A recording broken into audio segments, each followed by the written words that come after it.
আসসালামু আলাইকুম। গজা কাকু, সুজন কাকু, ভালো আছেননি? এ দেশের প্রোডাক্ট সাকিব নাকি দেশের প্রোডাক্ট? আমাদের গজা কাকা, সুজন কাকা আলুর ভর্তা খাই ফেট একখানারে বানাইছে হামুদ দিস্তার মতো, সাকিব দিয়ে বানাই লাইছে দেশের প্রোডাক্ট। এখন কাকা কথা এটা না, কথা হলো যে কাকা আপনি যে দেশের এখন প্রোডাক্ট বানাই লাইলেন সাকিব রে, এটা তো আমি বুঝতেছি না। সাকিব আমাকে দলের খেলোয়াড়, এতে কেমনে প্রোডাক্ট হয় এটা তো আমি বুঝতেছি না। হ্যাঁ, কথা কাকা, সুজন কাকা কথা গান একদম ঠিক মতনই কইছে। সাকিব রে কয় বছর আপনি জাতীয় টিমে রাখবেন? হুম, কয় বছর? 17 দিন না 17 মাস না 17 বছর?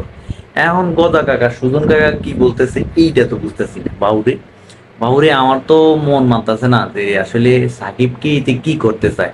সাকিবকে দলে সুযোগ দিলে দিবে, না দিলে নাই।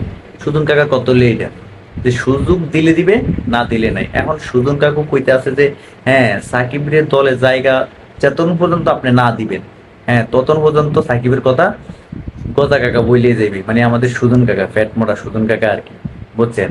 কারণ সাকিবের অনুপ্রেরণা আমাদের সুজন কাকা। সুজন কাকা জানে যে সাকিব যদি দলে আসে তাহলে তার বেনিফিট একটু ভালো হইবে, তার জন্য একটু লিয়াজি লিয়াজি করতেছে, বুঝছেন নি?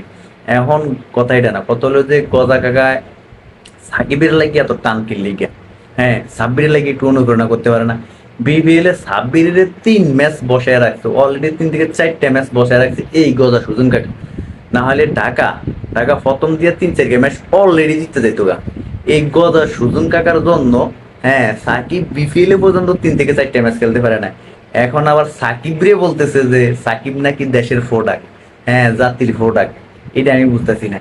এখন গদা কাকা আমনে বুঝলাম না, আপনার তো একদম চোখ মুখ খাইটা সালাম দিতে হয়, বুঝেন নাই? আপনার একটা চোখ মুখ খাইটা সালাম দিতে হয়। এখন গদা কাকা আপনার কথা হলো যে হ্যাঁ আপনি যে সাকিবের এত মানে ভক্ত হয়ে গেছেন, এটা আমি বুঝতেছি না গদা কাকা।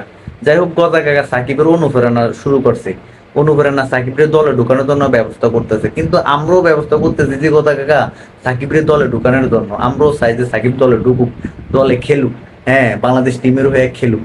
আমরাও চাই গদা কাকা। গদা কাকা আপনার এখান থেকে একটা সেলুট জানাই যে হ্যাঁ সাকিবের অনুপ্রেরণা ভক্ত হয়ে আপনি সাকিবের কথা বলতেছেন। যাই হোক গদা কাকা, আপনাকে অসংখ্য অসংখ্য ধন্যবাদ। হ্যাঁ সাকিবের দলে আনার জন্য অসংখ্য অসংখ্য ধন্যবাদ গদা কাকা।